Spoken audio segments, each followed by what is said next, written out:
Before we go any further today, Sunny and we want to be completely transparent with you. We are AI hosts. Our voices, our pacing, they're digitally generated. Yeah, which might sound a bit sci-fi at first, but here's the thing. The ideas we're talking about, the script itself, none of this is just spat out by a random algorithm. William Mile, who is a William Paterson University graduate and the author of the work we're exploring today, he carefully reviews, edits and refines every single word of these episodes for absolute accuracy. He's the human guiding this ship. Precisely. And to maintain that absolute consistency with his written work, William personally approves each episode at the very end in his own voice, so you'll hear him directly in just a few minutes. But first, let us take you back to a very specific moment in time, August 28th, 1963, at the Lincoln Memorial. Right, the I have a dream speech. We all know that iconic phrase, Dr. Martin Luther King Jr. wishing for his children to be judged not by the colour of their skin, but by the, quote, content of their character. But Eleanor, it feels like that phrase has been, completely flattened over the years. Flattened is exactly the word. It's been diluted into this passive, almost superficial, colourblind cliché that you see on primary school posters. But King wasn't advocating for a passive shrug.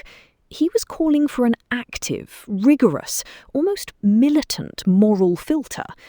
And in his book Imagine, Toward a Brotherhood of Man, William Mile actually provides a mathematical and spiritual framework for this exact standard. He calls it the 8-2 architecture. Mathematical? Wait, so how do you put numbers on character? What does an 8-2 architecture actually look like in daily life? Well, think of it as an 80-20 split in human behaviour. The 8s represent roughly 80% of the population.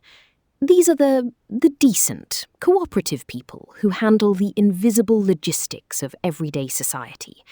They are the ones who, they return the shopping cart to the corral. They pick up storm debris from a neighbour's driveway. They do it because they have an innate cooperative decency. Ah, so the 8s are the ones who keep the wheels on the bus. But what about the other 20%, the 2s? The 2s are the destructive minority. They are the ones who actively exploit that cooperative instinct. They don't return the cart. They leave it to ding your car door. They take, they disrupt, and they rely on the 80% of 8s to clean up the mess they leave in their wake. But the real mess is that these 2s don't walk around with a label on their forehead. They're universal chameleons, aren't they? They climb up into corporate boards, they stand in pulpits, or they lead community activist groups, and they wear the local jersey to blend right in. Yes, they adopt the exact vocabulary of whatever tribe they want to exploit. They use culture war labels to keep the 80% of 8s divided. If the 8s are constantly fighting each other over demographic identities, they won't notice that the 2s in their own ranks are busy picking their pockets. And that brings us to what William Mile calls demographic betrayal. This is the real psychological hurdle, isn't it? The friction of calling out a 2 who happens to be in your own group. Oh, it's deeply uncomfortable. If someone in your political party, or your neighbourhood, or your demographic group is acting like a complete 2, lying, exploiting, tearing things down, calling them out feels like, it feels like you're betraying the home team. But Sunny, protecting a bad actor simply because they wear your tribal jersey, that is the ultimate trap. It really is. It means we're prioritising demographic solidarity over behavioural solidarity. We're letting the twos use us as human shields. So, what's the alternative? How do we actually redraw the circle? We look strictly at behaviour. We ignore the demographic badges, and we ask, who are the actual eights in our workplaces, our schools, our neighbourhoods? Who is actually doing the quiet, cooperative work of keeping things together? And are we willing to draw our boundaries based purely on that character standard, even when it means rejecting a two from our own side? It's a tough, uncomfortable question.